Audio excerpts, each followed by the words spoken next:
Renee, you all good? Okay. I will reconvene the regular meeting, and in honor of the Liwat Rule, the Village of Pemberton acknowledges they were your meeting within the unceded territory of the Liwat Nation. Those members of the public in attendance, please note that this meeting is a live webinar and is being recorded. A recording of the meeting will be available on the Village's website following the meeting. Are there any amendments to the agenda? None. Motion to approve as presented. Councilor Krayak, seconded by Councilor Noble. Opposed, motion carries. Rise with the report. Did you do that next time or do we have it? No, I think it's. Sorry. Oh my gosh.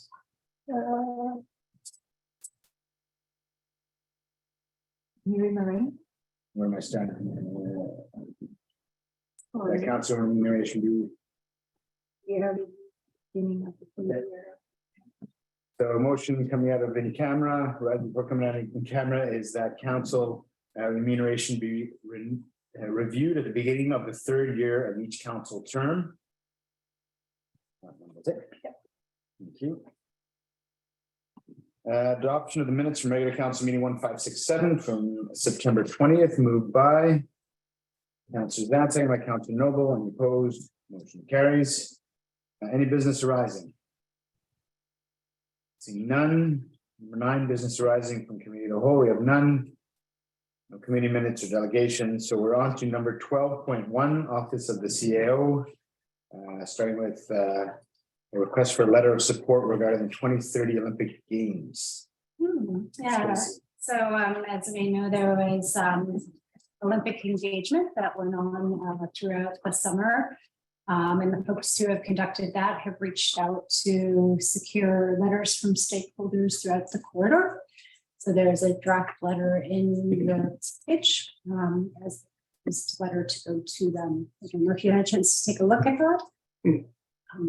But would recommend providing a letter of support for the 2030 Olympics. Thank you. Thoughts or comments? I think it's great that we're working with the First Nations. It goes towards reconciliation, which is part of our mandate, I believe, in the work with New Quantel. So I'm certainly in support of it. I like that it's led by the Indigenous communities, but I'm not in general support of the next Olympics coming here. I remember when we had affordable housing before the 2010, and we're still suffering the impacts. So I wouldn't personally be in favor of the Olympics. Like I like the Indigenous led aspect, but Yeah, I mean, I'm very supportive of obviously the Indigenous led game or bid. I like the fact that facilities are being reused and instead of investing in brand new facilities to run the Olympics. So I think there's a lot of, I think these Olympics could provide some more good housing, perhaps down in Vancouver afterwards. So I think there's some bonuses there. I'm happy to support the recommendation that we provide a letter of support. I would like to continue, however, hammering the message home that I kind of feel somewhat similar. I don't think our housing prices are due to the Olympics, but I do feel that Pemberton did not benefit in any tangible way from the last games. And I've made this comment in a number of these presentations.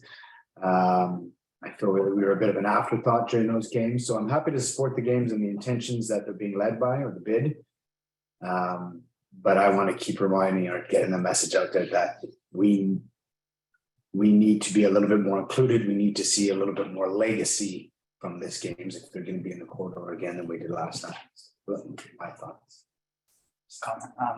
Just as I support the fact that I'm glad the Indigenous are leading this proposal. Roll over to what you mentioned. I'd like to see a lot. I'd hope to see some of the funding that's come out of the province, maybe the federal government for the Olympics, like you said, come further down the corridor to Pemberton. Whether that's the alternate means of transit or supporting the current transit system. Hopefully housing, yeah. The idea that hopefully these are more of a greener Olympics, more electrified cars, just kind of going down that path. But in the end, I'd like to see that funding trickle down to Pemberton more, just in the idea of getting people back and forth from Pemberton. Better alternative way. Let's see some creative ideas. I have a few misgivings about the cost of the Olympics, and I don't know if the numbers have come out. You know, what it would cost the taxpayers and whatnot, but, you know, on the grand scheme of things, spending billions of dollars on Olympic Games and you know, the thing about that relative to what else is going on in the world, it's kind of, to me, I'm a little uneasy about that. I really like that First Nations are supporting this initiative. I think that's great. But where it says we wholeheartedly endorse, that's definitely not my sentiment. I would say happy to keep exploring. So I'm hearing, I mean, I think perhaps with comments that we've heard, having staff, we'll look for a motion to provide a letter of support with a little bit more massaging of the words to represent some of, I don't want to put a whole bunch of misgivings in that letter of support, but soften the words as opposed to along the lines of what Councilor Antonelli just said, to repeat it. And that we also keep that conversation live with the organizing committees and our neighbors on the concerns that are brought up here today. Do that. Go ahead. Can I make one more comment? Mhm. Just on the comment I made, I should have specified this before, but when I meant ultimately the transit to Pemberton, I also should include those transit funds should go as far as to the One Nation as well. Sure. Not just stop at Pemberton. I'd like to just say that out loud, so it's known that I do mean to include the One Nation in that statement. They're as much part as anybody's. Okay. Thank you. That's all. Thank you. I'm looking for a motion to have staff draft our own letter of support with the comments in mind. Councilor Zant, seconded by Councilor Craddock. Further discussion? Any opposed? Opposed. Oh, okay. Would you like that noted? Carries. Thank you. We'll go for it. I do have one more item. So I just wanted to acknowledge the board chart that's set up in here, as well as the whiteboard. And that's happened to be for a joint EOC exercise that we're doing with the SLRD and Squamish tomorrow. So that's going to be an all-day activity with our team that helps to simulate what would be a significant disaster in the area and region. So an opportunity for us to get some real practice in at activating the EOC. Awesome. Any questions? Good. It's great to hear that how work's going on. Motion to receive, please. Councilor Craddock, second by Councilor Zant. Any opposed? Motion carries. Tug says to 12.2 Community Enhancement Fund contributions, Leetwatt Christmas Bureau.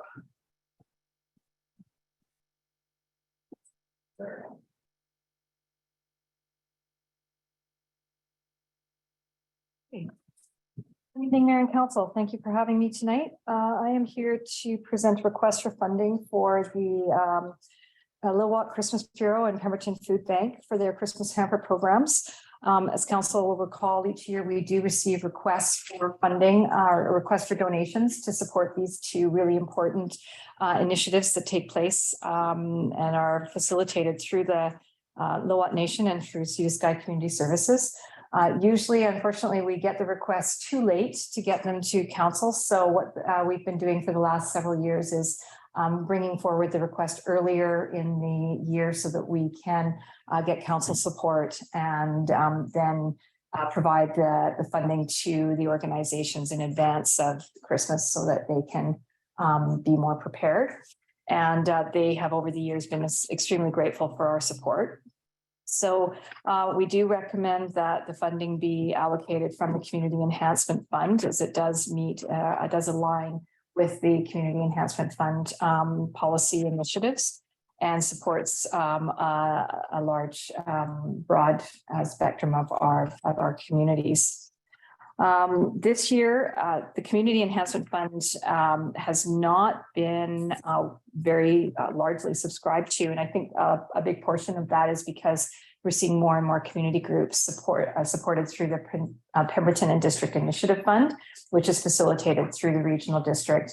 And as a result of that, we're seeing fewer requests come to us So this year, we also made an adjustment to the Community Enhancement Fund budget where we no longer allocate $3,000 a year to the operation of the roundabout sign, which council a number of years ago established that $3,000 would come out of community enhancement to offset the costs of facilitating the work, operational work to put the signs back up and down. So this was removed. We did, however, council will recall, you did increase the bursary to PSS, a Pemberton Secondary Student.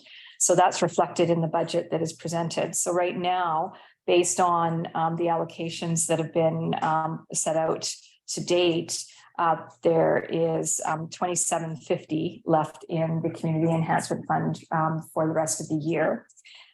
Staff is suggesting that council may want to consider a $500 donation, given we're still moving through the pandemic and the outcomes and the fallout from the pandemic, and there's certainly a need in both groups for support. And if that was the chosen amount, that would leave $1,750 in the Community Enhancement Fund for the rest of the year. There is a bit of a typo, sorry, in the report, council. So I put council options to contribute $500 from the Community Enhancement Fund or support in an amount of your choosing. Fraser, any questions?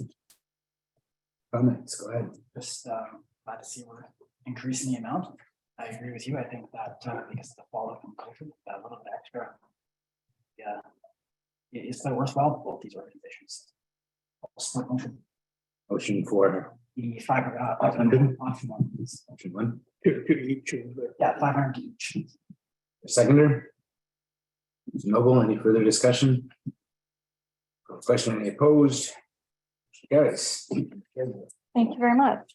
12.2G, this item poses a bit of a conflict of interest for me, so I'll be removing myself and acting Mayor Noble will be chairing this conversation.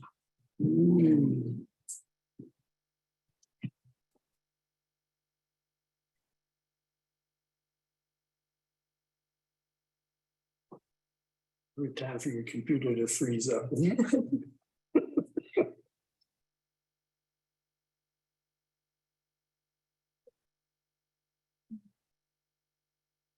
What page is it Uh, 17. on?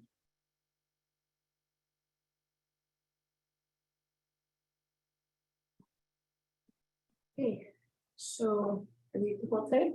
no, you can ask me to paraphrase it. Or I'm here to present, so if you'd like me to present, I'm certainly available to do so. Present this information. I will. Thank you very much, Councillor Noble, Acting Mayor Noble. Thank you again for having me. As council will recall, in 2021, we moved forward with the establishment of a mobile food vendor pilot program. And initially, it was going to be a one-year program, and then council felt that it would be appropriate to extend it for 2 years to give people more of an opportunity to participate and check out whether this is something that is viable for them.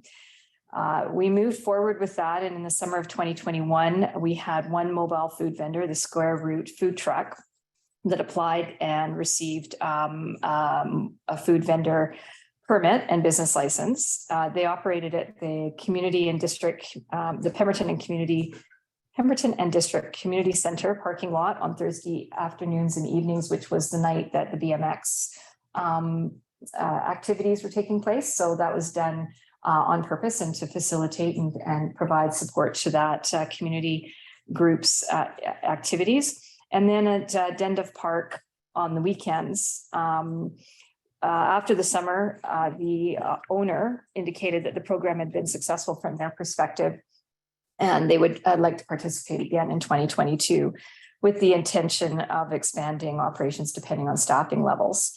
Unfortunately, this year, due to staffing constraints, they were unable to participate in 2022. They had intended to, but as a result of some changes that took place, they had to step away. And so they were unable to participate this year. We did have a new vendor, a Chef's Life, applied to the program. They were set up at 1 Mile Lake Park, and it was sort of affiliated with the Paddle Barn. You may recall that a Chef's Life purchased the Paddle Barn business and have a concession operation there. And so they took it to the next step and included a mobile food operation. And they had a bit of a little bit of a difficult start, but they got it sorted out. And for the time that they were there, they found that their service was much appreciated and well utilized, and they are hoping to do it again. So with the fall of 2022, the pilot program is now coming to end, and council may choose to extend the program for a period of time or transition it to a more permanent program or terminate the program overall. You may recall that we did have a committee as a whole meeting in 2021, and some of the discussion that took place at that time was about potential vendors from outside Pemberton coming and wanting to set up. We had one inquiry and that was all. And other than that, we haven't been oversubscribed for the program. Council did ask us to adjust the policy a little bit in that downtown locations were initially considered, but it was determined that we didn't want to be in competition with bricks and mortars. So remove that element. Although the food trucks do have the ability to come and participate at the farmers market on Friday under the farmers market business license, and some do and some don't. So, where we are right now is the mobile food vendor business license. We are currently limit the mobile vendor food license to a limit of 5 per year. And that cap has been reached. And we did have a problem last year where somebody was interested in doing a mobile food truck operation, but because we had reached our cap, they didn't pursue the opportunity, and they didn't pursue it again this year either. So what we have found is that with the limit on the number of mobile vendor licenses that we issue, people aren't really prepared to make that investment of time and energy because there's no guarantee that they will actually get a business license. So what we would like to see happen is we kind of open up the door and we remove them out of the mobile vendor business license and just have them have a regular business license, because they are only seasonal, or a seasonal business license that would allow no limits on the number. Obviously with the focus being local as much as possible. And as I said, we haven't had interest from operations outside of the Pemberton area to participate in the program. So we provided some options that the Summer Street Food Program be transitioned from a pilot to a permit program, and that council directs staff to amend the Summer Street Food Pilot Program policy to support the permanent program. That the option 2 is that the food pilot program be extended for a period to be determined by council, and that the policy be amended accordingly. And option 3 is that the summer food pilot program expires at the end of September 2022. So those are your 3 options that have been put forward. Staff is recommending option 1, that it be transitioned from a pilot to a permanent program, that the policy be amended to support a permanent program, and that staff be directed to prepare an amendment to the business license bylaw, exempting the Summer Street food vendors from the cap on the mobile business license. I am happy to take any questions. Questions? Yeah, for Ms. Fraser, if we remove the cap so there's no limits, basically, what are we doing about limiting the locations? The locations would still be limited, and they, as part of the policy, requires that they identify what location that they want to be in, and then that location is theirs. So it's not like we would have 3 or 4 vendors at one location at one time. A vendor might come in and say that they want to be at Deadlock Park on Thursday nights, for instance. And then they would put in that that's the date that the days that they want to be there. Another vendor might come in and say, oh, I want to be there on Friday nights, and that would be fine too. But the idea is not to restrict, to allow the vendors to sort of move around, because obviously if that helps them sort of become more known. But it's not like we're going to have a whole bunch of vendors in one spot at one time. And how many locations do we have? The policy sets out, sorry, I have to, Sorry, we have, if I recall correctly, the locations are the 1 Mile Lake, 1 Mile Lake Park, lower parking lot, the industrial park, the community center parking lot, and Denduff Park recreation site. Those are the 4 locations. there's 4 locations, so if we had 12 vendors, they would have to pick different days of the week to service them. Is that? Yeah. It Yeah. can't be multiple at one time. No, no. Unless there was obviously a community event happening, and then there would be that opportunity that they would come in under the community event probably. Because I like Canada Day likes to have, they've had multiple vendors sometimes attending. But based on our current experience and the interest, it's a very hefty investment to get a food truck going. It's not something that you do easily or quickly, and based on the way the nature of our weather and winter, it's really seasonal. So it really has to be something that people would be prepared to make that investment, but only be operational from May through September. And like I said, we have not had a lot of inquiries. It's mostly been local businesses.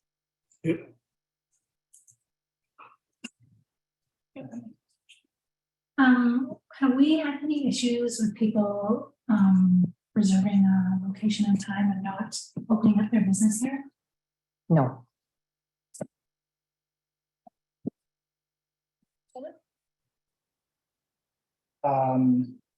Okay, so I guess my question goes back to if you spoke about how different vendors can book different sites on different days.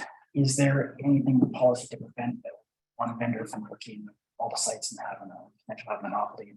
We would not. Finish that? Yeah, we would touch that. Yeah. Yeah. I mean, to make sure that it's fair, we put out a call for vendors. And then when they submit, they have to submit where they would like to be. They submit their application. They have to submit where they'd like to be. If somebody came in and wanted to, well, one, they'd have to have more than one food truck. They'd have to have 4. We would not support that type of monopoly situation. The intent is to allow, is to sort of energize and animate different areas of the community. And this was an idea that was initially brought to council council was very supportive of in terms of opportunities that might give for local business. And that's the approach the staff takes, is that it's very much around making sure that it's fair. I just have one follow-up question. Does this still restrict out of town vendors, or is this now open? Priority is on local operators. Okay. That's all acting there. Further discussion, would anybody like to move the recommendation? And Do we have a seconder? Sorry, is that the one and that we exempt the Summer Street food vendors from the cap?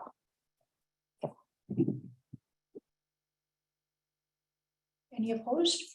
Sorry, was there a seconder? I was trying to get minutes here.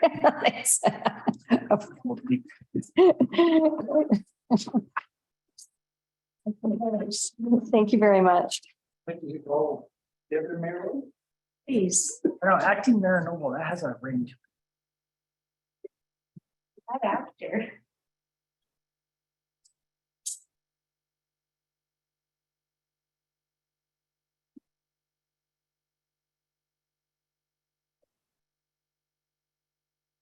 been easier if I sat in this spot, I think.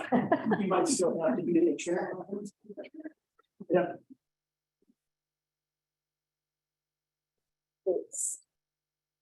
We're going to be bringing people in. We are on 12.3, relevant services. People bring in. Yes, just bringing in Andrew Cuthbert and Melissa Clemens.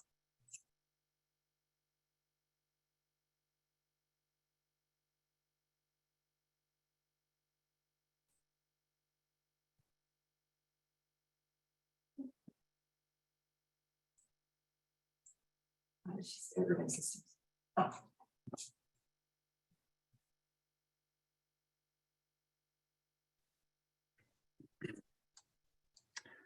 Hello. Good evening. Hey, We still have. there's Melissa as well. So yeah, so good evening. So the purpose, so this report is to present the communication and engagement strategy and a revised work plan for the 2022 to 2024 official community plan review.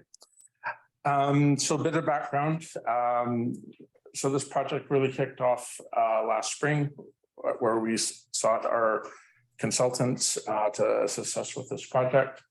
And then in June, we awarded the contract to Urban Systems with Melissa and Andrew as the leads on their side.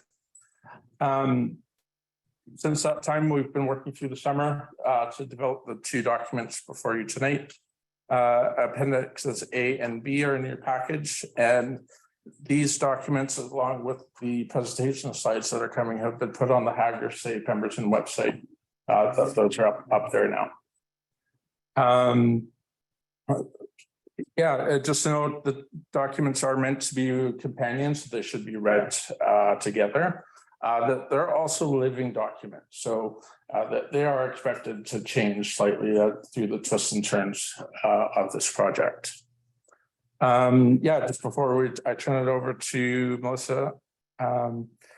After this, we'll keep working through the fall here, mostly behind the scenes. The OCP Advisory Committee meets in a couple of weeks. The rest of the time spent preparing for January, when we really launched the public engagement portion of the project. All right, and with that, turn it to Melissa and Andrew.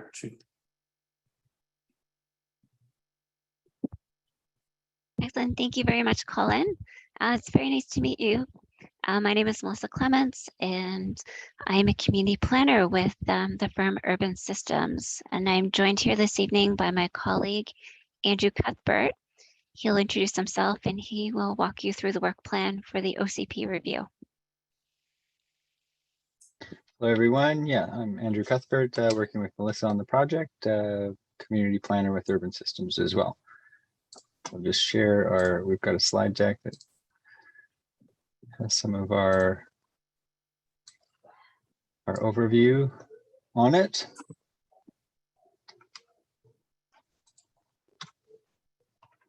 So we'll be giving you a brief overview of who we are first, and then we'll go into the work plan. Then Melissa will walk you through the communications and engagement strategy, and we'll talk a little bit about next steps. The other colleague we have on the team is Dorian Leckie, and he's a junior planner with us. Is not able to join this evening, but you'll be seeing lots of him as we go through the process. So Urban Systems, who are we? We're a planning and engineering company who was started in Kamloops 1975, and we've got offices across Western Canada. We work with municipalities like yourselves, public agencies, Indigenous communities, and working on all sorts of projects. So some of those being land use planning like this, but we also do landscape architecture, park and trail planning, communications, public engagement, engineering services, and a host of other things. So the official community plan, work plan, the revised work plan based on the proposal that we submitted to the village, as well as the RFP, which is very detailed. We've come up and revised it with Colin and Scott through over the summer. And so just to reiterate, there were 6 project focus areas identified in the RFP, and those 6 focus areas will drive a lot of how we're approaching the project and some of the tasks that we're going to undertake. So those were, again, population growth. There's an increase of development activity in the village. There's a need for more diversity in housing stock. There's a desire to preserve the small town character and build relationships with Lil'wat Nation and work towards reconciliation with that community. And then, of course, climate adaptation and community resilience is being another one. So we're in phase 1 of the process, very early stages. So we're just tweaking the work plan, getting the first cut of the communication and engagement strategy together. And then with the phase 1 will wrap up in June 2023 with a public launch of the project and community engagement starting in January. Future phases of the project, as Colin said, these are open to interpretation and just how things go. It's a very long process, so it's hard to see exactly how and when things will unfold up into phase 4, but the idea is by phase 2, starting next June, we'll start to develop those draft policies, strategies, and actions, and have a final OCP ready early 2024 with adoption spring 2024. So phase 1, where we are now, that's now till next June. We've obviously started the project and revised the work plan and developed a communication engagement strategy. Our next task is to complete a technical review memo, which is a background summary or, just illustrating our understanding of the project and the context and setting the stage for some of the community engagement that will begin in January. Conducting that first round of engagement and then synthesizing that feedback into the first draft of the OCP. Phase 1 will finish with a presentation of that draft, and then we'll keep going. Phase 2 starts June next year and it continues into the winter. And that's when we're going to be doing more of the detailed work on the OCPs, which is the growth forecasts, another round of community engagement, community mapping, second draft of the OCP, and a second presentation of that draft. The third phase in finalizing the OCP document, again, we're going to be taking feedback on that second draft, incorporating it, strengthening it. Hopefully this will be the final round of revisions and then the final draft of the document. At this stage, there shouldn't be any surprises for anyone because everyone will have seen a couple drafts up to this point and been brought along through the process. And then hopefully we'll finalize it after that. So that's the work plan as we've got it. Melissa will walk you through the communication engagement strategy. Thanks, Andrew. So as Andrew mentioned, we are proposing 3 rounds of engagement.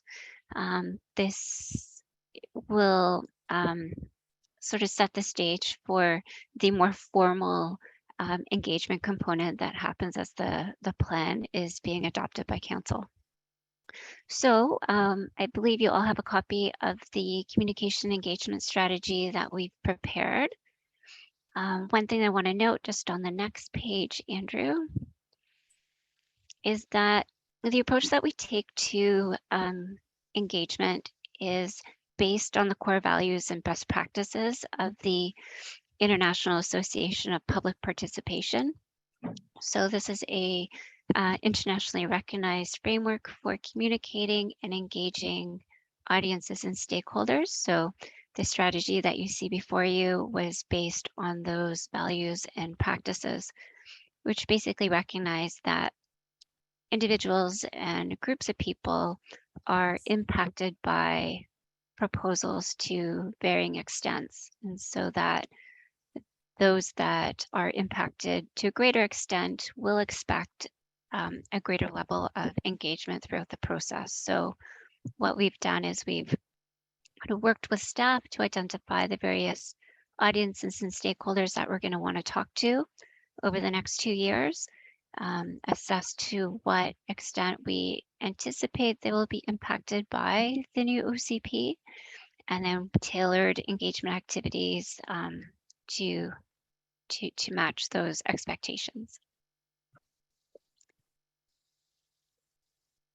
So the strategy itself, if you flip through it, a couple of the key components, we started off by identifying some of the communication engagement objectives that we understand the village has based on our read of the RFP and our conversations with staff. It includes key messages that will form the basis of our narrative. These are messages that we will repeat throughout the project. They will be used consistently throughout our communication materials that are presented. We've identified various audiences and stakeholders that we plan to engage. This next section with respect to Lillooet Nation will be further developed as an invitation is extended from council to engage with the nation on a government-to-government basis, and a protocol is established for how the nation would like to be involved in this planning process. So you can expect that section of the strategy, as Colin mentioned, this is a living document, so that section in particular will be fleshed out as we get more direction from the nation. The strategy also includes an inclusion plan.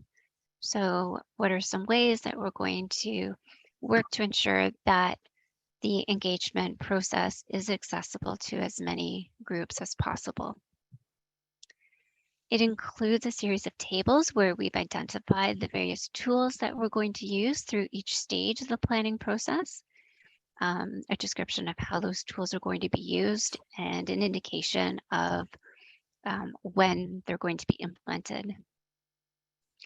As I mentioned, the work that we're doing through these 3 phases of engagement is in addition to the legislated requirements for public engagement through the adoption process.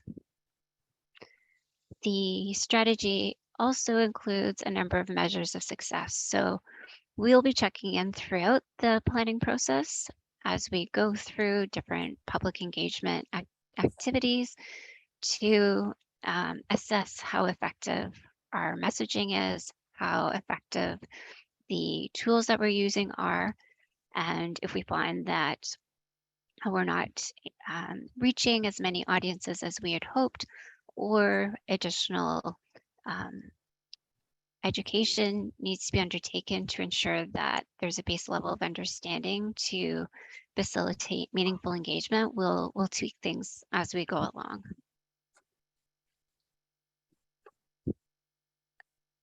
So right now, as Andrew mentioned, we're just in the first phase of this project. Given we have an election coming up imminently and the holiday season is quickly approaching, we will be publicly launching the OCP review in January. So what we're doing this fall is making sure we're doing all of the background work to prepare communication materials, design engagement activities and events, so that when we get back in January, we're ready to go very early in the new year. Right now, we're meeting with you this evening. We will also be meeting with the OCP Review Committee on October 25th.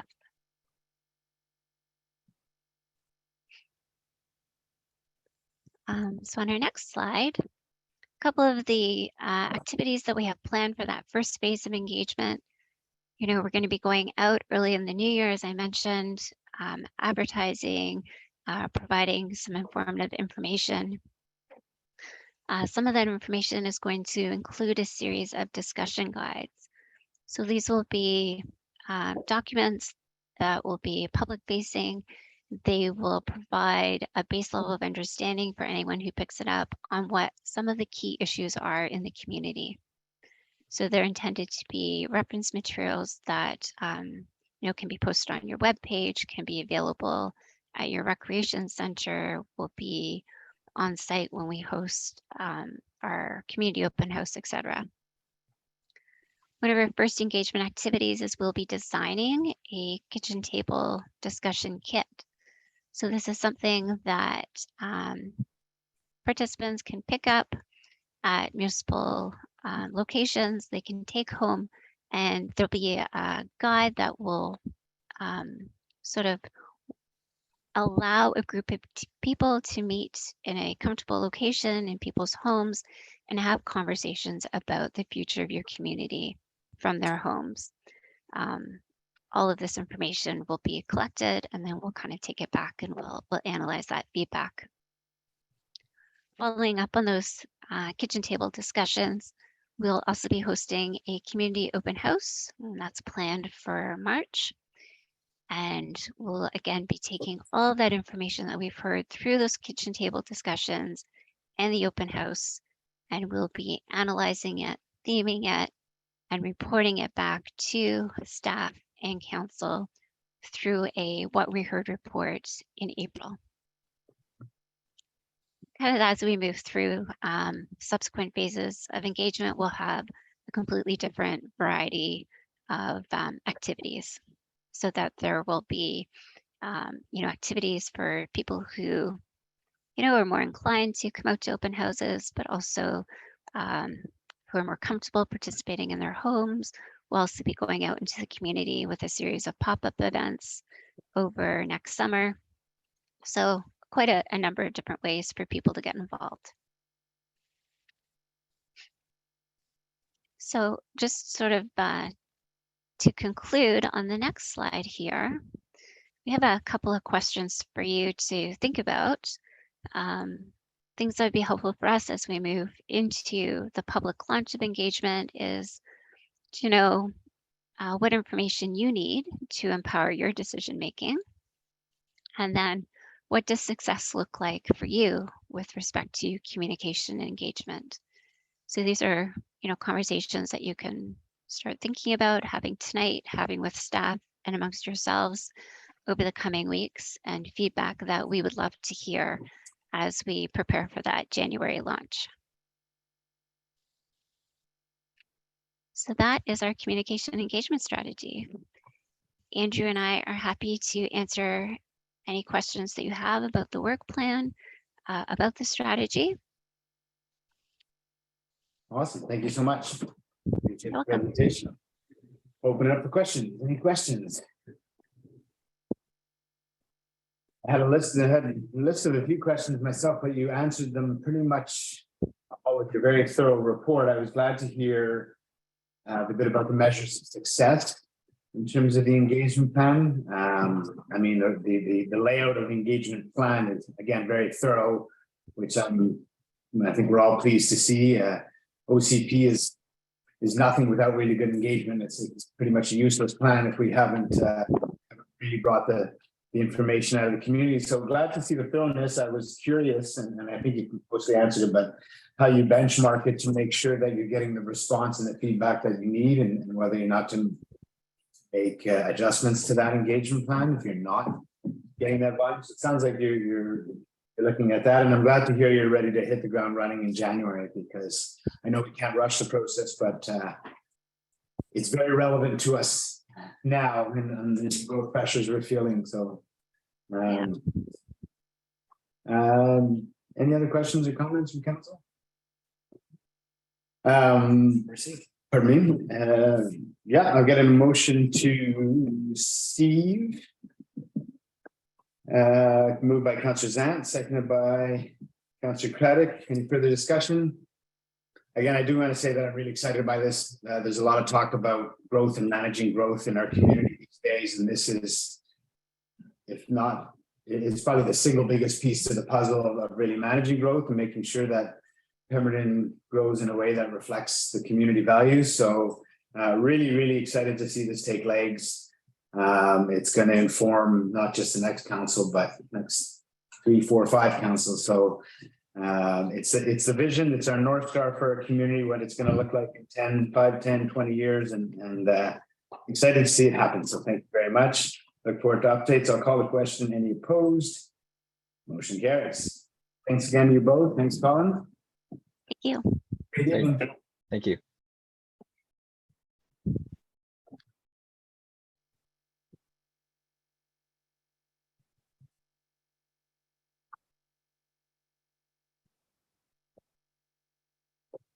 Good. We move on to 12.4 finance. This is regarding the TD Visa borrowing resolution. And it looks like Ms. Fraser is here. This is a pretty basic resolution. The council has seen them on numerous occasions. We do have TD Visa credit cards. We are finding that we need to increase our borrowing limits, and also we need to add the CAO onto our list. The resolution, the recommendation is the council of the Village of Pemberton authorized staff update the TD Visa credit cards with an increased borrowing limit, and the council of the Village of Pemberton approved a borrowing resolution for securing the changes. That's it. Any questions? I guess aside from the obvious reason that Tracy needs to be added to the list, is this a lot of the reason that increased borrowing limits to cover, I guess, increased costs of goods and services, etc., gas? Generally, that is what we're seeing all over the place. Everything is costing a bit more. And yeah. Thank you. Yeah, just wondering why we're using TD, which is needed in Whistler, I don't believe so, or is that? There's a TD in Whistler, and council may recall that we moved our banking services to Toronto Dominion several years ago, when in lead up to when the Bank of Nova Scotia was closing. So we did shift some of our banking services to the TD Bank. Okay. Any questions? Somebody would like to make the motion that council authorize staff to update the TD Visa credit cards with an increased borrowing limit, and the council approve a borrowing resolution for securing the changes. I think we also might need to, I'm sorry, I just note that we need to add the chief administrative officer. So we need to And add Elizabeth Tracy. added to the list. Making that motion. Noble, seconded by Councillor Antonelli. Further discussion? Any opposed? Motion carries. Thank you very much. On to 12.5 operations. Jima's going to join us. We're going to be talking about the snow and ice removal policy, airport snow. Moving around here a little bit. Take your time. Are you staying there or here? So I think Ms. Fraser and I are presenting this together, but thank you. Good evening, Mayor and Council, for highlighting this. I guess the purpose of this report is to present the amendment to the snow and ice removal policy, as well as the creation of the airport snow and ice removal policy. Did you want to give the background? Sure. So council will recall that we did pass, we brought forward a snow and ice removal policy several years ago, and it was updated in 2019, and it is aligned and relevant to the village streets and sidewalks. And in the 2019, after the downtown enhancement program, a downtown enhancement project was completed, Mr. Chima and his team brought forward amendments to account and adjust how our snow clearing took place downtown. One of the things that we want to, with this amendment, is to add into the snow and ice clearing policy is the delegation of authority down to the chief administrative officer. This is a policy that's operational in nature, and decisions that are made in terms of how we move forward with our snow clearing and changes and alterations to that policy or that process do lie with the manager of operations in consultation with the CAO.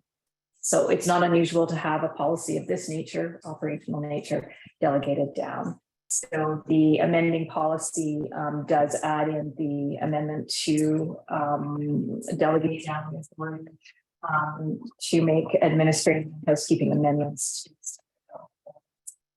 delegate. So there was a couple of minor changes to the policy, just with a couple of the new additional roads and some stone. But as Ms. Fraser said, we anticipate more roads coming in, so we wanted to just be able to update this policy per year type of thing when there's new roads and not have to your valuable time to do that. So those are the only changes to that policy. Questions? Go ahead, Councillor. I'm wondering, Mr. Seaman, how does that tie in with the stratus and the snow clearing there so that we're kind of in harmony with it? So stratas are generally entirely the strata's responsibility. The only interaction that we have with strata snow clearing tends to be we put out notices. It's actually more applicable to the boulevard maintenance bylaw, which is referenced in our policy, because we forbid the dumping of snow from private property onto our roads, or we do designate certain snow storage areas around town. And so usually every year we call up all the local contractors. We don't actually bother communicating with the stratas because we find they don't, unless there's a problem with the contractor, that, you know, it's the contractors that are the ones trying to find the snow, place to put the snow. So we usually communicate directly with the contractors, say this is an area you can dump your snow, and that's about it. But in terms of this policy, it doesn't really address how the stratas have to be cleared, other than referencing the boulevard maintenance bylaw, which says you cannot dump your snow onto the public land.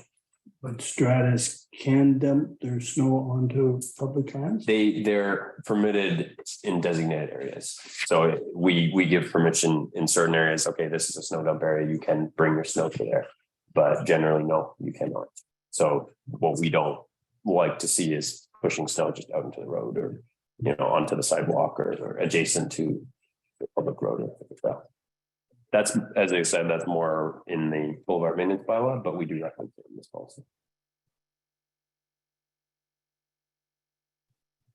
And I'm just sort of curious, when you mentioned stratas, I know there's some stratas are always looking for different snow removal contractors. They go to businesses and whatnot. Does a strata have the option of signing on with the village to do their snow clearing? In short, no. Sorry if I may answer. Yeah, in short, no, we just simply don't have the manpower, equipment, time to do it. You know, that's something that potentially in the future, if we expanded our fleet and our crew capabilities, but generally we try not to do that type of thing. I mean, just another example, like we asked stratas to do hydrant flushing, and we have done that on occasion for nominal fee as a service. That's a little bit different because it's not like during a snowstorm when we're already pretty strapped. So, but yeah, no, in short, no. Thank you. Thanks. Any questions? Would somebody like to? Sorry, pardon. There was still some more about the airport. No, I was just going to do the first resolution. Oh, you could do the first resolution. Okay. Somebody like to move that the village of permanent snow and ice removal policy amendments to the agreements, by Councillor Noble, seconded. And Suzanne, any further discussion? Opposed, motion carries.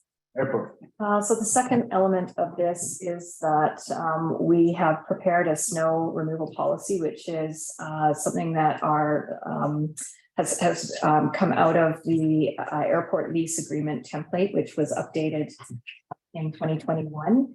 And by removing the snow removal elements of the details of the snow removal elements out of the lease agreement, we're able to better respond and make adjustments to the policy, similar to the adjustments that sometimes need to make operationally to the snow and ice removal policy. Council may recall that in 2022, we were directed to prepare this policy, or just in April 2022, we were directed to prepare this policy, which will accompany the leases. This sets out how the village will remove snow from the runway and taxiways at the airport, and is based on the criteria or the regulations already established that go back to 2007 when council passed resolutions on the airport snow removal process that was endorsed by the then airport authority, and then also supported by the Public Works Committee that was in place at the time. Subsequently to that, council has provided more direction with respect to if a tenant is wanting to arrange for snow clearing of the runway outside of what the village will do.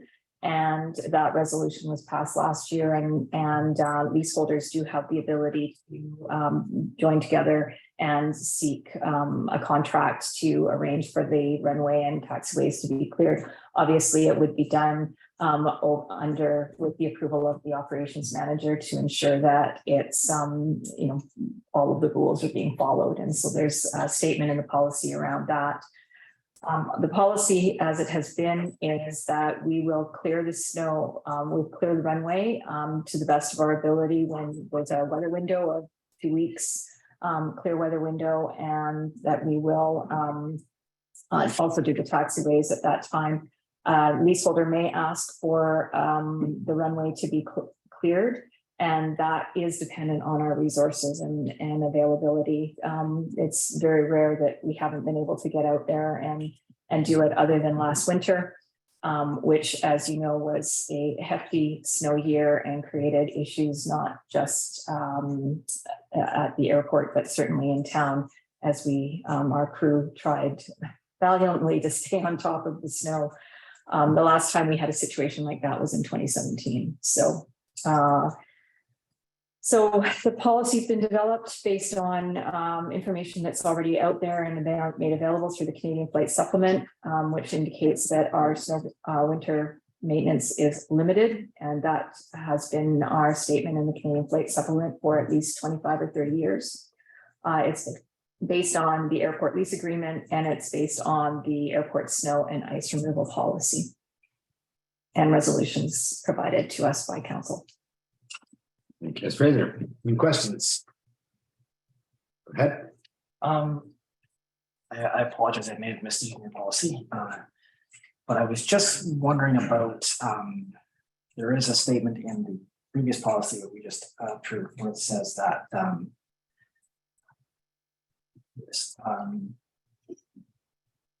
damage by snow, the village is not responsible for damage to structures or landscape as a result of snow removal. So in the airport policy, what I'm wondering is if the leaseholders decide to have the runway cleared and have their properties cleared, and one of their aircraft is damaged, who's on the hook for that? I would assume they would be, because the reason I'm asking is because you would have to approve them saying, yes, go ahead, but then their aircraft gets damaged, then who is going to pay for that? Mm-hmm. That's my question. I did not see it in there, but I may have missed it as well. There is the clause under the snow removal outside the lease area, as the tenant agrees to be fully responsible for all costs and any damage it causes in such operations. If the tenants are contracting with a snow removal company, it would be expected that the snow removal company's insurance would cover the cost of any damage to any aircraft. And it would not be on the village because we have not contracted with that provider. Make sure those can be expensive. Yeah. And if the contracting company were to make it do any damage to the runway or taxiway or anything like that, it would be on their cost to repair. Yeah. I didn't have the answer, so. I just have a question about the clause. Tenants at the airport may request a maximum of 2 snow removal applicants per year. Is that from their lease or why is that? Because it makes sense to me that, if we're having a snow year or something, they could request more than twice. I don't know. Yeah, they, that is in the lease agreement, which is why it's in the snow removal policy. But the village does have the ability, if we are not able to do that work, then it gets delayed until we are. We do the best we can. Certainly our crew will get out there as soon as they're able. And I'll let Tom speak to that maybe. Well, look, the challenge with that clause, it being in the lease, is that essentially we can't leave the airport all winter until the day they decide to call and have it cleared. It's simply impossible to clear the snow if it's accumulated, if it's hardened. So we need to stay on top of it. And the biggest challenge about clearing an airport as opposed to like a road is you push the snow somewhere and you can't just keep pushing it. It becomes a mountain. And so with the snowplow, it doesn't really work the same way as a road. Like you've probably seen in town, the snow banks get bigger and bigger and the roads get narrower and narrower. We have to come around every once in a while with a bucket, like a loader, and bucket the snow out. At the airport, that takes weeks to do if you've left it to accumulate. So we do essentially, to meet that obligation, we kind of have to continue to clear it throughout the year. The challenge is when we have years like last year, when we're struggling to even keep the roads to that standard, then we're putting our resources to that for obvious reasons. And then when the leaseholders say, well, you have the obligation to do this for us at least twice, and we then have to do it, and there's this accumulated and hardened snow, it becomes really challenging. So that's the challenge we face. But we, as Ms. Fraser pointed out, we do try and stay on top of it regardless of that only two obligation, because otherwise it just makes it almost impossible to do. We have over time in previous years, we've been very fortunate. We've had the film industry come in and want to utilize the runway. So we have take advantage of that when we can. They will come in and clear if they're doing a car commercial. With COVID and changes, we haven't seen a lot of those requests, but that certainly has helped over time to reduce our costs out there. But we've also had feedback from the airport user group that they don't want those types of activities happening in the airport anymore. So I haven't seen that. Okay. Any more questions on this? Not, I am looking for a motion that the Pemberton Airport snow removal policy be approved. Presented Councillor Noble, seconded by Councillor Zant. Further discussion? Any opposed? Motion carries. Mr. Dima. Thank you. Good night. We're on to 13.1. This is the Village of Pemberton zoning amendment, comprehensive development zone, Sea Sky Community Services. Good. Okay. We got John McCray here, who's ready to help out, and Mr. Barszewski. Can I be a little bit better this time on that? That's pretty good. Barszewski.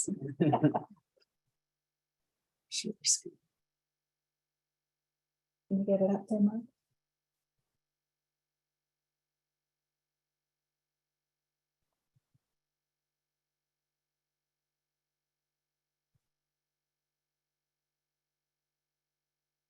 Perfect. Good evening, Mayor and Council. Zoning bylaw amendment or zoning amendment bylaw comprehensive development zone 6. The purpose for this presentation is to provide a summary of the verbal and written submissions made at December 27th, 2022 public hearing, and to present the zoning amendment bylaw. So the subject lands are on Lot 2, District Lot 203 in Lillooet District Plan. OCP designations Gateway, the current zones commercial tourism C2, and the adjacent land uses are residential to the north, east agricultural, south commercial, and west residential and commercial.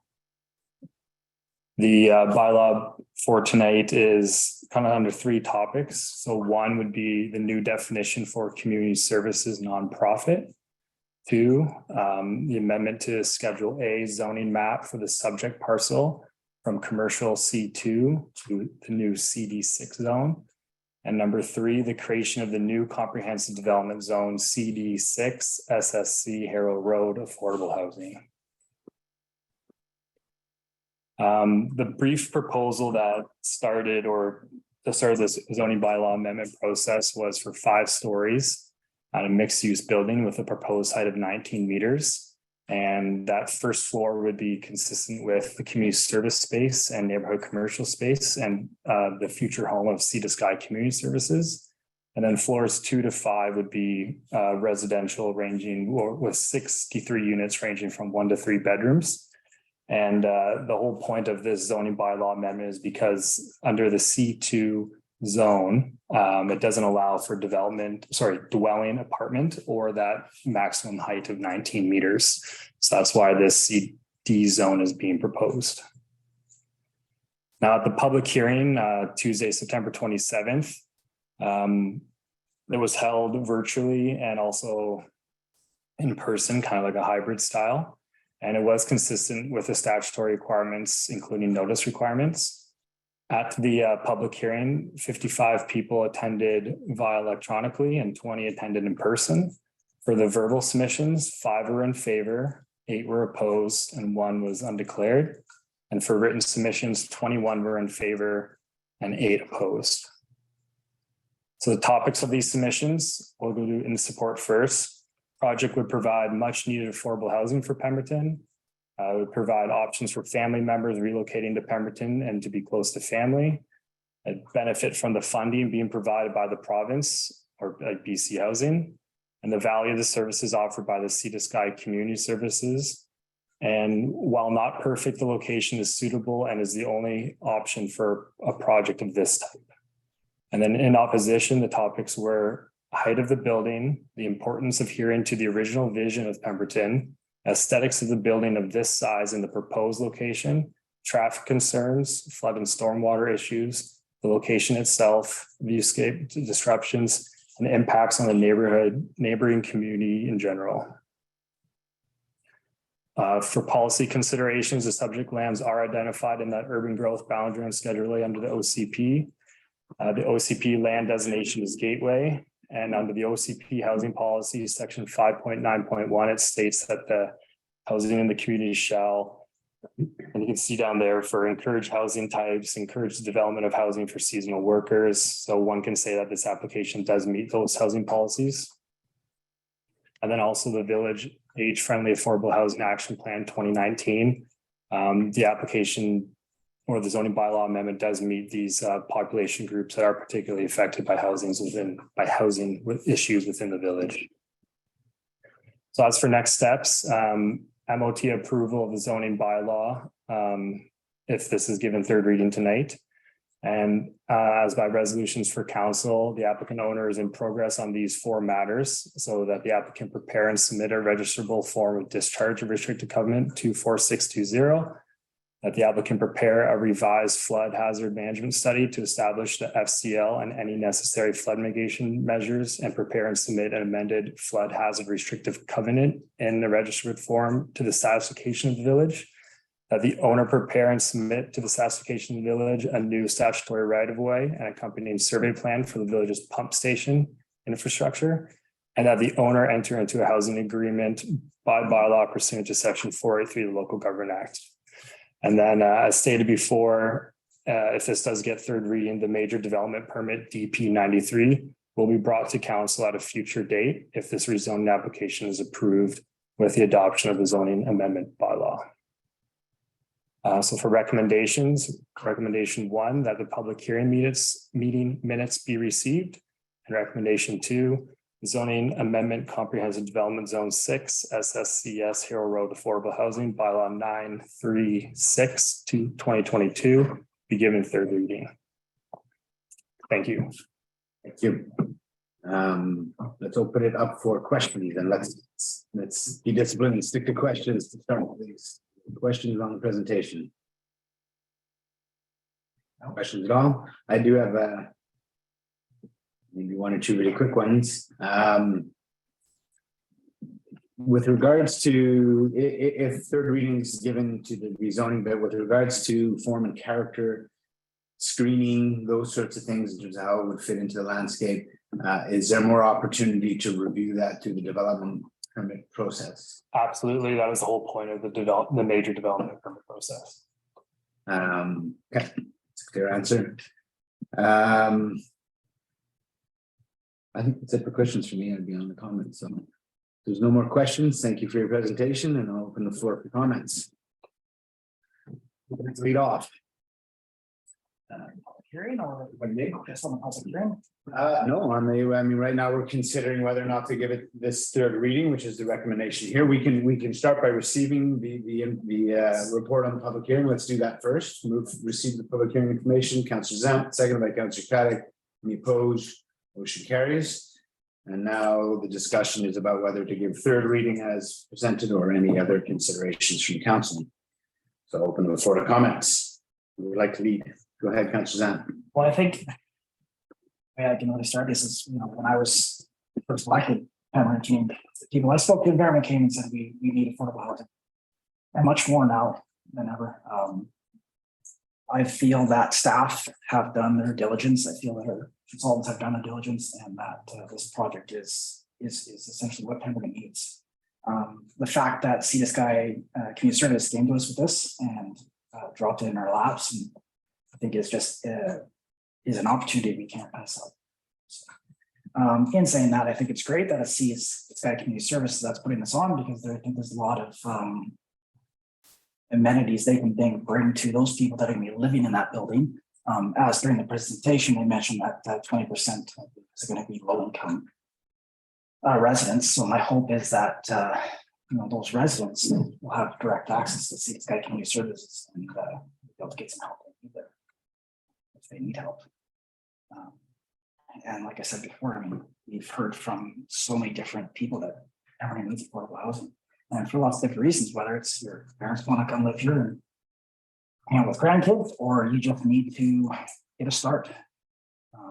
Pemberton is one of these places that's going to keep on expanding, and people love living here. And I feel it's part of the reason that I came here is because I love living here, and I think having an affordable place to live is just a good place to get a start. So. Thank you very much. Next, anybody else? Go ahead, Councillor Caddick, then Councillor Noble. Yeah, thanks very much. And I'm glad we had the public hearing. I think it was important to listen to the community, because everyone's at the end of the day direct counsel on what they would like to see. I'm also a little bit flummoxed, if that's a good word, by the fact that there is no perfect place. There's no perfect project. And it's unfortunate, but we live in a world that's not perfect. And I think the project that's been put before us is something that, being on council, we've been working on with the mayor for almost 10 years. And it's been a hard and long road. And because the village of Pemberton does not own land, the province does not own land, and neither does the federal government.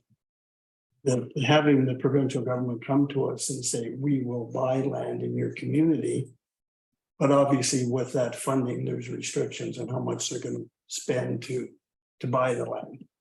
And I think that the community service has done a good job looking around the community. They've looked at a number of properties and chose this one partly because of the funding opportunity and what actually makes this 63 units affordable. I'm sure they could have spent twice the money, and we would maybe ended up with 30 units. Does that make any sense for the provincial government? No, I don't think it does. So I think at the end of the day, I am going to give it support.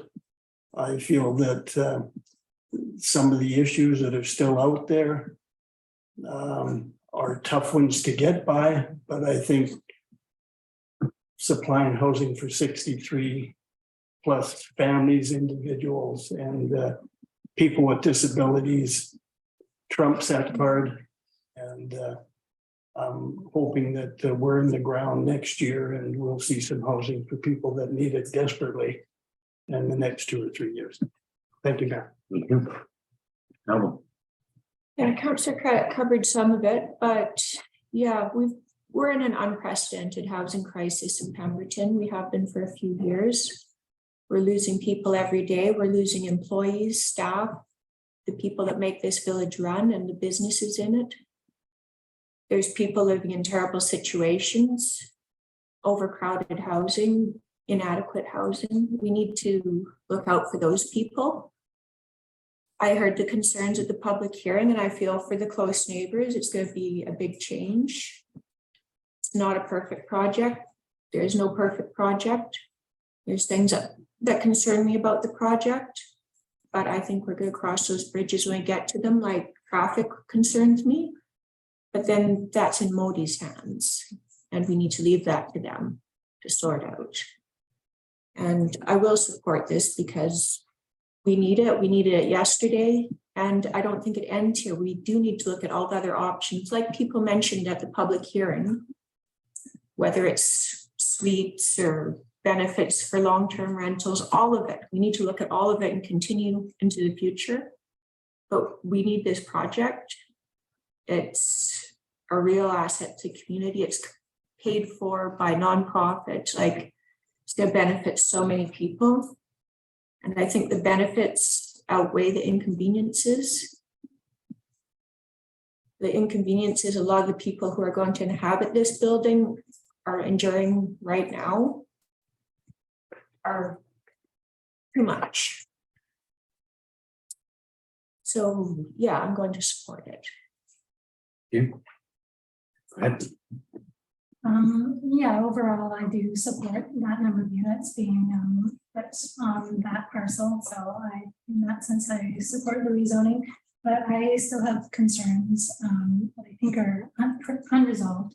And I am glad we had the public hearing because I think the public is not complacent. They came out and told the people they elected what their concerns were, and so I think it's really important that we work to address them. Some interesting things came out of the public hearing. So one of them was, if this is a comprehensive development, why is only a portion of the parcel addressed? There's no drawings or concept for a third of the parcel. I think that's a bit of a concern. I'm concerned that we don't know what the flood construction level is yet. So the drawings that we've been given, the renderings, the comparisons, I'm not sure how valid those are if the FCL is yet to be determined. I'm really concerned there's no screening, essentially no screening between the building and the highway because of the electrical lines. And so that's not good for the people who live there. And it's just not great aesthetics. Another thing that comes to mind is Whistler had a recent rezoning, the one at Nestor's, and I know that building came in at 4 or 5 stories and they approved it at 3, and they ensured there was screening along the highway. And that building is for affordable housing, and it does have a housing agreement on it. So preserving the aesthetics of the area and addressing the concerns of the neighbors was also prioritized. So something I've been thinking about. One of my other concerns is the process. So if you recall, the original building that came to us, it was 3 or 4 stories, and or maybe it was 4 stories. And council passed a resolution saying, well, we're concerned about what the public thinks. We want to, we support 4 stories, move ahead with that. And then there was a negotiation between the funder in Vancouver, the project manager in Squamish. Together, they negotiated for a 5-story building and said, this is what we're presenting to Pemberton. And they held a consultation process that said, tell us what your concerns are. By the way, we can't change the building.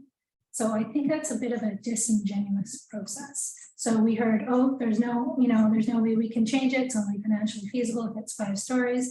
But that's confusing to me because the initial building came in at 4 stories. So surely they weren't presenting something to us that wasn't financially feasible. So I think this idea that a 4-story building is not feasible, is not an option, really needs to be questioned. There's configurations all over the place that are 3 and 4 stories that involve a lower story of parking and 4 stories of housing on top. So in my mind, we can address the concerns of the public and have the number of units that are proposed and have the building that CSGI or the office that Sea to Sky Community Services want. But it just hasn't been presented to us because all we've been told is this or nothing. And so I would like to support all these units. I would like to support this rezoning because that's, we've been told that's essential for these deadlines for the property negotiations. But I also want to be responsive to the public. I think that's super important. So in my mind, we should move forward with this rezoning with a 17-meter cap so that they can achieve their vision, use the winter to work through their DP permit, and respect the concerns of the community. Thank you. Okay, so I might repeat a few things that others have said, but it's been a long and sometimes difficult conversation, so I want to make sure I'm clear on my own remarks. Over the weeks and months, there have been a lot of concerns and thoughts that have come up, some of which have come up here today, starting with the location. But I want to say, in hearing from Sea to Sky Community Services and staff, I feel that an exhaustive process was done. I'm confident that we've looked for all possible locations that would be suitable and available, and this was the best, if not one of the only ones that ticked the appropriate boxes. So I'm confident in the choice of the location. I have heard other concerns around screening, the aesthetics, how it fits in the landscape, and that's why I asked the question earlier, how we can continue to work on those aspects. And I'm anxious too. I'm hopeful that staff will work closely with Sea to Sky Community Services to look how we can see how this building could best fit the landscape, considering it is a bigger structure, and that the screening is allowed for and that the parking is looked at closely. Stormwater management, that's also part of the DP process, and it's a necessary part of every development, making sure that post-development stormwater is well managed. So I'm confident that through staff, proponents, and council, that we'll be able to work through some of those big concerns that are still out there. Which brings us to the main part of the zoning here today, which is zoning for residential and the size. In terms of the residential zoning, I think it's a no-brainer. It's currently zoned for C2, so you could have a hotel, a gas station, a convenience store on that spot. So there will be a high level of activity on that corner one day, impacting that neighborhood. 2-3 stories at this point, but there will be a high level of activity. And to me, it's residential is actually preferable or more better suited to neighbor that community, part of the community. So I think that part's a no-brainer. So really it comes down to, as far as I'm concerned, to state the obvious, the size of the building. We've heard from the proponents, I've seen the proposal that Councillor Antonelli refers to. That's also 36 units as opposed to 63 units. There's no community services being provided below. So I think what's being proposed here for 63 units and providing incredibly valuable community services downstairs, that requires a certain amount of size and space, and to make it fit the funding for it to truly be an affordable development, we all know that building up is cheaper than building out. I'm hopeful that we can work again with the developer, with our partners, to look at how we can make this as attractive and appropriate as possible. But there is a certain size and scale necessary to be able to construct something like this and keep it affordable. Nobody's making a profit off this. We're just trying to break even on it and make it affordable. So I think we've heard from the proponents that this is kind of what's required. We did look at four stories was the original thought. By adding the commercial and the community services below, we're adding about a half a story because some of that will be going through the flood construction level. And again, as we work through the development permit, we can make some decisions around how that looks. Bottom line for me is that this has been, I call it a gut-wrenching conversation at times, recognizing that there are, and hearing it at the public hearing, that there are people in our community that will be more impacted by this development than others. There's just no denying that. There are some that are going to feel it more than others. There's no denying that this is going to be a big building and something that we will take a few years to get used to. It's zoned just for this site. It doesn't mean we're going to allow 6 stories and 7 stories wherever we want to go now. It doesn't set that precedent. What it is, in my mind, is a way of making sure that we can get this project happening that brings so much value. Again, recognizing impacts some residents more than others. I really believe that it is council's responsibility to make these difficult decisions with the greater good of the community in mind. As tough as it might be sometimes, thinking about 5, 10, 20 years down the road. And I believe that there are people that have been needing this project 5 years ago, and we can't wait another 5 years. There are people in vulnerable situations that need this housing now. And for the greater good of the community, I believe this project, you know, somebody said earlier today with reference to another report, you know, we don't want to get in the way of progress by trying to get perfection. There is a give and take here. It's a difficult one, but I believe this is for the greater good of the community, and I will be supporting third reading on this. Unless anybody would like to add further remarks, I am looking for a motion. Make one comment, and a comment I heard from the public concerned about the height, whether we'd have to buy new fire trucks. But I think that's one of the reasons we're able to go higher now, where we previously had to cap, is because we have a larger fire truck. And the fire department, the fire chief and fire department, as part of the development permit process, will have their review of the development to make sure that they can provide the proper firefighting services. Want to make sure that. Yeah, no, that's great. Follow that. And just like stormwater management, those are all aspects that get covered through the DP process, and will definitely be flushed out. Any other questions or thoughts? Okay, and I'm looking for a motion of some sort. The one on our agenda is to, gotta get back down there. Page 181.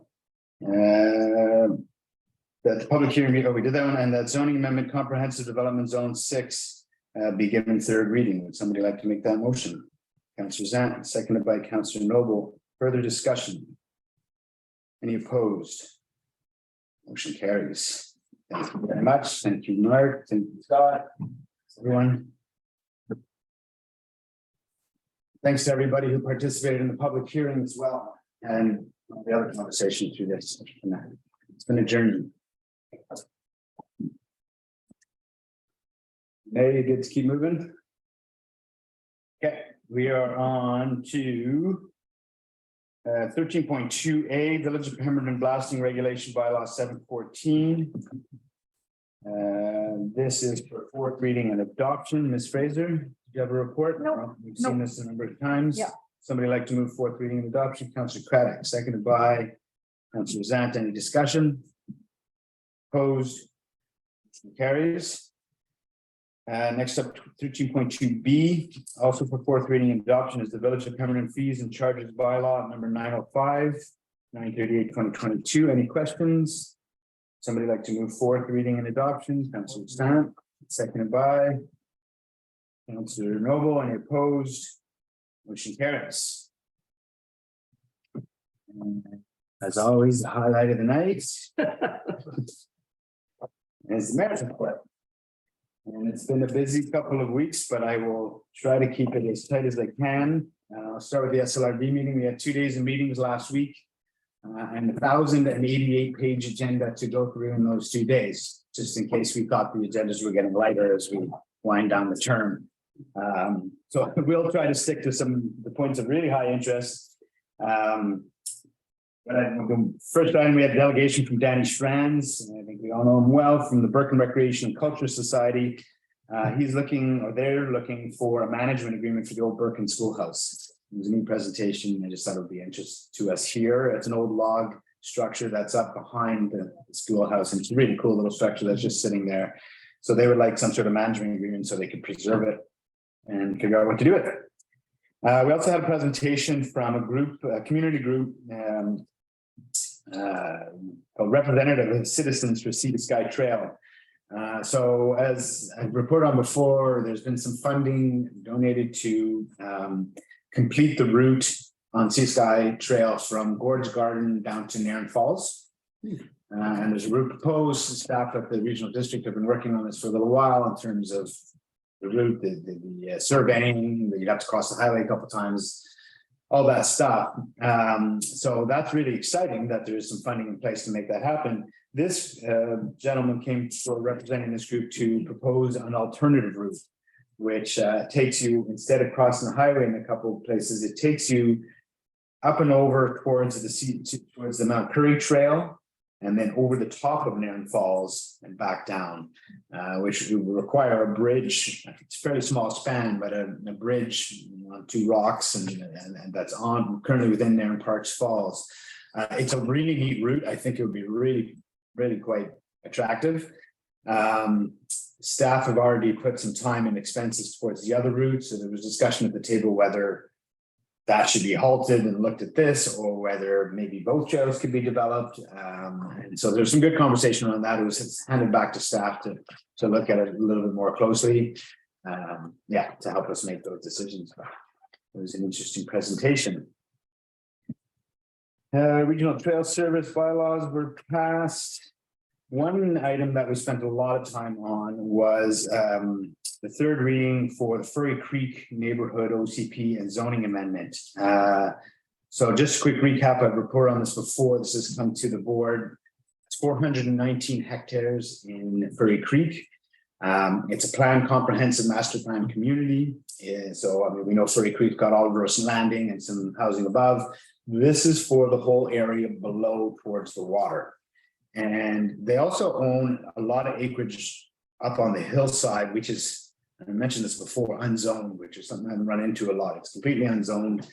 And so as part of this sort of conversation, the discussion was concentrate the development down low, closer to the waterfront, and dedicate the upper lands so that they can't be zoned for housing. So there's some discussion around that, but right now everything I'm describing is down on the water, near the waterfront. We're talking about it. I think it's 920 units. I believe it was 120 affordable non-market units within that, 100 plus tourist hotel units as well within that, or yeah, within that. 1,400 square meters of commercial space. Part of, and this has come forward again a number of times to the board, and we sent it back to look at things like making sure there's really solid waterfront access and parking, that the transit hub will serve future regional transit needs, that the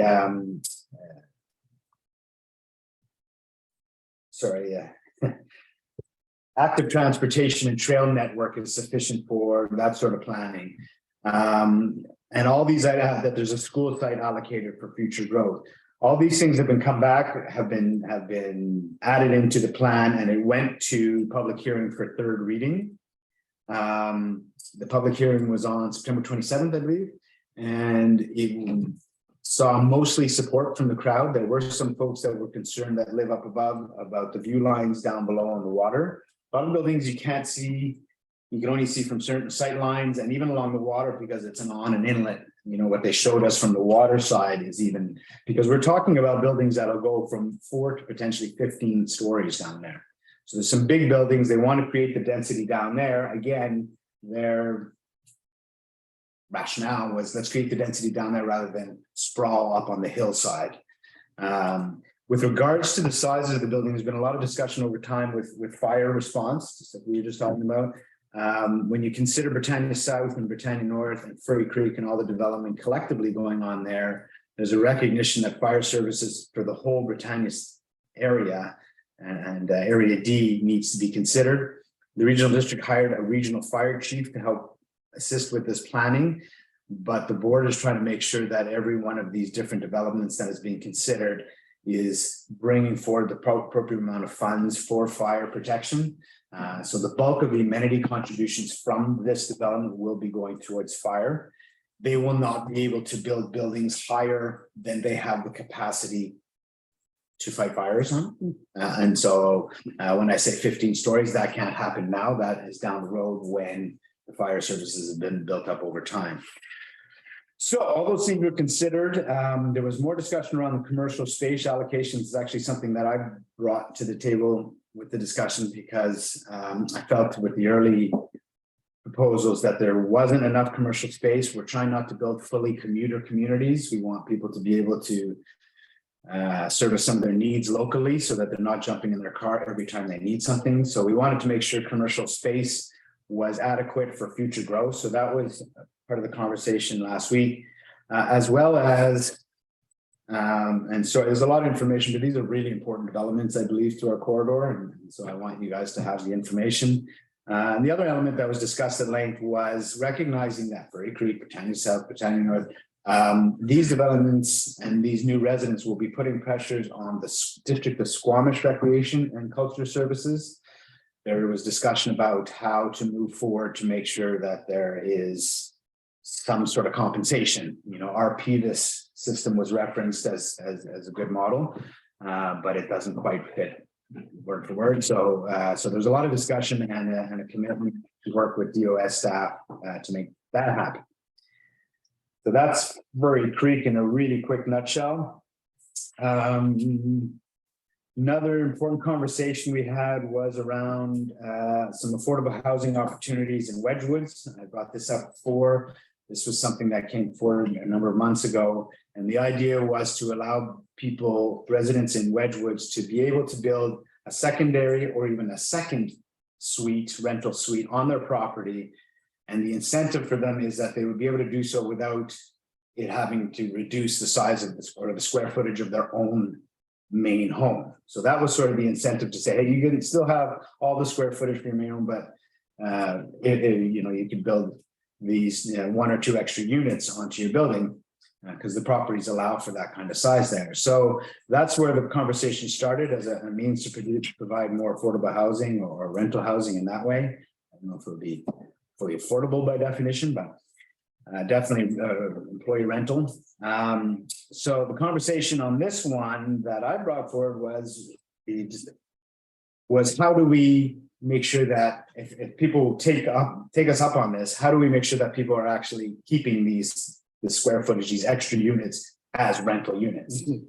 First method of control is yearly statutory declarations, which do have, you know, it's a legal statement, you know, and so hopefully people are honest and upfront about that. And the other thing but it's still, there's no regular inspections at this point to make sure that these units remain in the rental market. So we would like to have a little more discussion around that, as well as we asked staff to look at, because in the report, staff had proposed using a model in Worcester that people after a certain amount of time could discharge the requirement to use these units as rental units by paying, in Worcester it's $150,000 is what they put in the housing authority. The proposal from staff was $225,000. So if they wanted to discharge the suite and use it for their main home, it's $225,000, which sounds like a lot of money, and it is for most of us. But my comments were in relation to the size of some of these houses that are being built there, $4, $5, $6 million homes being built there. $225,000 in relation to that isn't necessarily that much. So I would like to see a little more security to make sure that these rental units remain in the rental market if we're going to allow for it. So we've asked for staff to look at a few more controls.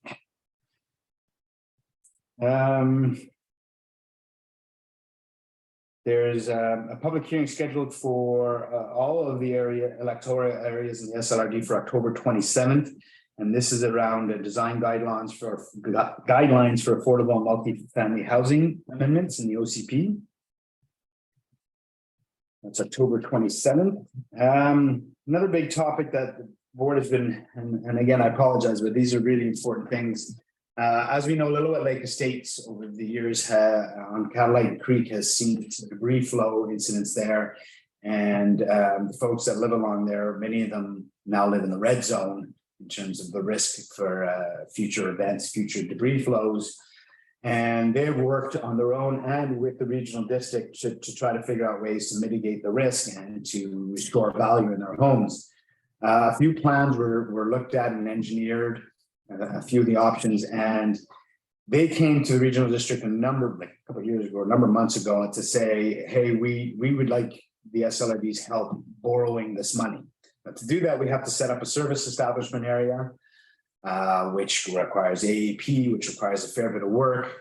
But that service establishment area would make sure that whatever money the SLRD borrows in favor of Lillooet Lake Estates is being paid back through the service establishment. The board directed staff a number of months ago that if we were going to go this direction as an organization, even though you don't need that much for an AAP, we wanted 75% support in advance before staff starts going down this road of building a service establishment, going through the legal assessment, 75% support from the LLE residents for this service establishment. The petition was received, 84% supported, which is great news. It means the board directed staff to carry on with the work to build a service establishment and look at the start as a starting point to borrow $4 million on their behalf, which results in about $2,400. These are round numbers, about $2,400 a year, I believe, per property for the next 30 years to pay that off. That's $4 million. One of the bigger fixes that they'd like to look at is approximately $10 million. So I'll jump ahead in the SLRD agenda because later on I'll just be very short about later on we approved support for 2 different funding streams, applications and grant applications to make up more than $6 million required to do the full mitigation project. So they would borrow 4 through the SLRD and the SLRD board supported 2 grant applications to try to, and they seem, they're going to be very well subscribed application or streams. It's a really good start, and this is way more traction and way more advanced than we've seen in a while. Staff's worked really hard with the Lillooet Lake Estate folks and to try to support them, as has the board, and this is the biggest move forward in that. So I think it's really important. A couple other things from there. Our permanent district recreation contribution service establishment bylaw was approved. That means we will go forward with the AAP. Well, first we go to the ministry question. We gave the first, second, and 3 reading, and then it goes to AAP, and this is for the completion of the transfer of the rec services from SLRD to the Village of Pemberton, something that we started a couple of years ago. So hopefully complete all that and clean all that up. And maybe I'll leave the rest of the SLRT meeting. We have the rest of the 1,100 pages. Couple other things. A few of us attended the New Quantual gathering last week. And I just a reminder where that comes from. The New Quantual is a community gathering that we started a few years ago. It kind of came on the wake of the Wellness Almanac, or the Wellness Winds of Change group. Thank you. With the Winds of Change, it's been built from there. Our first couple of community forums, before it was called New Quantual, were quite big. We had representatives all the way down the Lake Road, from Chamaquam, from the Quaqua. There was some really good work done at those previous gatherings, some understanding, some great learning. Couple of tangibles that came out of it was the development of the New Quantual Intergovernmental Committee, where we get together to talk about, well, exactly what it sounds. As well as the Pemberton Valley Emergency Management Committee is also partly an offshoot of that. So some great collaborative work has come out of New Quantual, but the gathering itself, the community, we haven't been able to do for over, well, close to 3 years due to COVID, obviously, and a number of other reasons. And we managed to get it back together last week. And I was really worried we had lost some momentum over the years, but it was a great day. There was 11 of us that attended from the SLRD, BOP, and MEWA. And I'll keep it brief because I'm sure these two would like to add to it as well. But we had a short agenda. I think we only ended up hitting 1 item on that agenda because the conversation and Sheldon Tetra, who was the facilitator, wisely let it go so that it free flowed really quite well. But some really, really great conversation, a lot of honesty, some uncomfortable conversations, some difficult ones. I'm still personally processing a lot of the day. Last week was also National day for truth and reconciliation, and took myself out to Burke and walked the land for a little while and thought more about the New Quantois gathering, and it was, yeah, I'm still processing. It was really heavy. I felt privileged to be part of a group or an environment that was trusted enough to have some of the stories shared with us that were shared with us. There were some really tough stories, shocking, disturbing, emotional.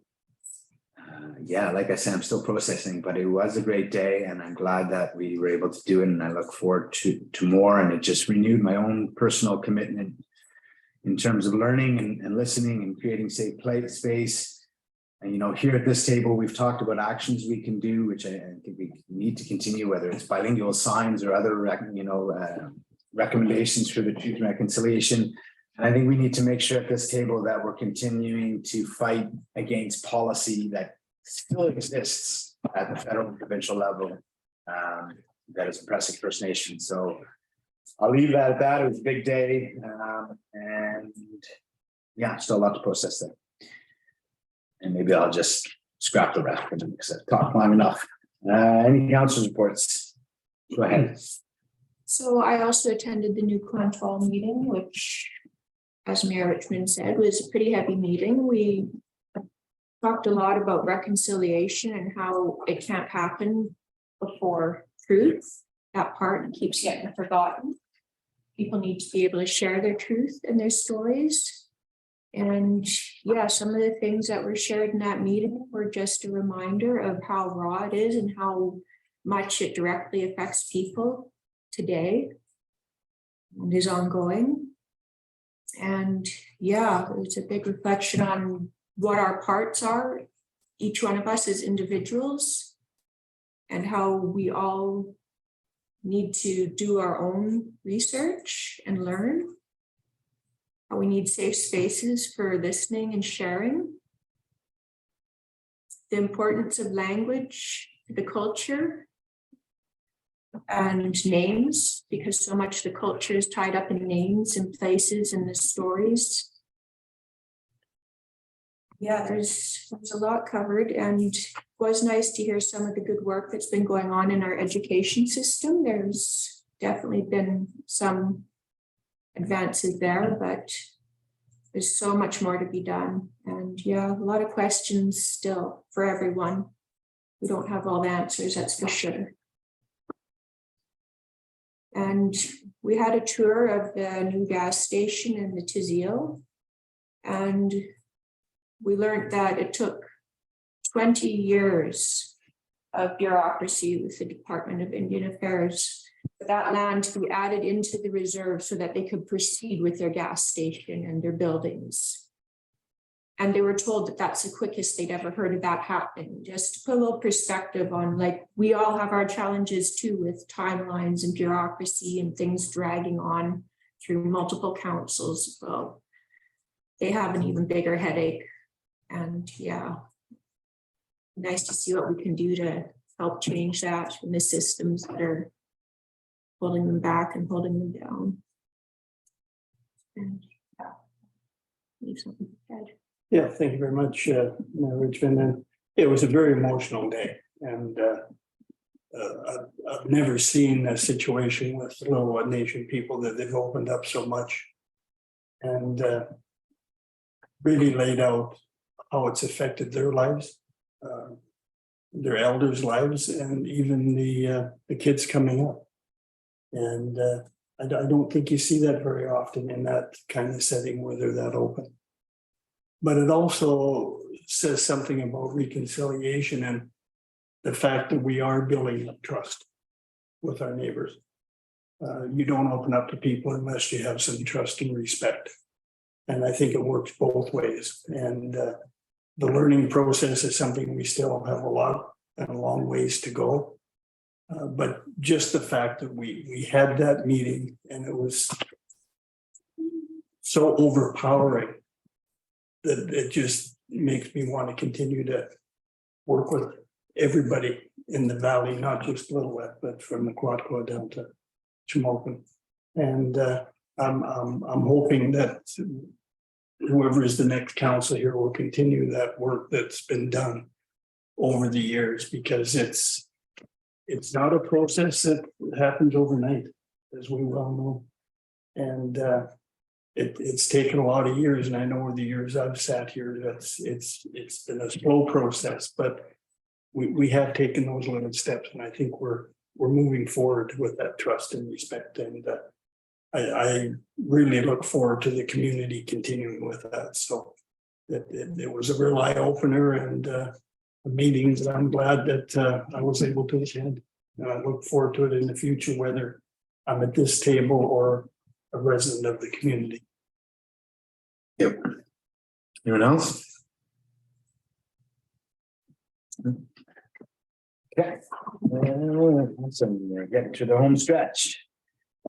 Correspondence for action, we have two. The first is from Paige Bell, expressing concerns regarding the proposed cutting of trees and the potential damage to old cedar trees regards to the Friendship Trail along Pemberton Farm Road East. Would we like to move that staff respond to Ms. Bell to provide more information? Councillor Noble, seconded by Councillor Zant. Any discussion? Opposed? Motion carries. I just have a question. Yeah, go for it. So last meeting, I was told that, a letter came in regarding the same topic. This is the one. This is one. Next up, we have 1261B. It's from Anna Lynch, the Pemberton Arts Council, and it's requesting 2 letters of support for upcoming grant applications for funding of the 2023 Mountain Muse Festival and the 2023 Outside Voices mural project. Would somebody like to move that we provide letters of support for the funding requests? Councillor Noble, seconded by Councillor Craddock. Any opposed? Motion carries. Then we have 6.2 correspondence for information from Minister of Children and Family Development, announcing that October will once again be declared Foster Family Month in British Columbia, encouraging Mayor and Council to celebrate foster families for the selfless work they do for children, youth, and families of British Columbia. I'd like to move receipt. Councillor Zant, second by Councillor Noble. Any opposed? Motion carries. Decision on late business. Late business, we have none. Notice of motion. Question period. Regular council meeting is now open for questions from the public. Please be reminded that only questions directly related to items discussed during this meeting are permitted. If any members of the public attending via Zoom webinar wish to ask a question, please click on the raise hand feature in the webinar controls. This will notify staff that you would like to ask a question. They will unmute your microphone when it is your turn to speak. Do we have any questions, Renee? No, not at this time. No? Okay. Then I will look for a motion to go back in camera. Scott, seconded by Councillor Noble. Any opposed? Motion carries. Take down the recording. And we wait around for.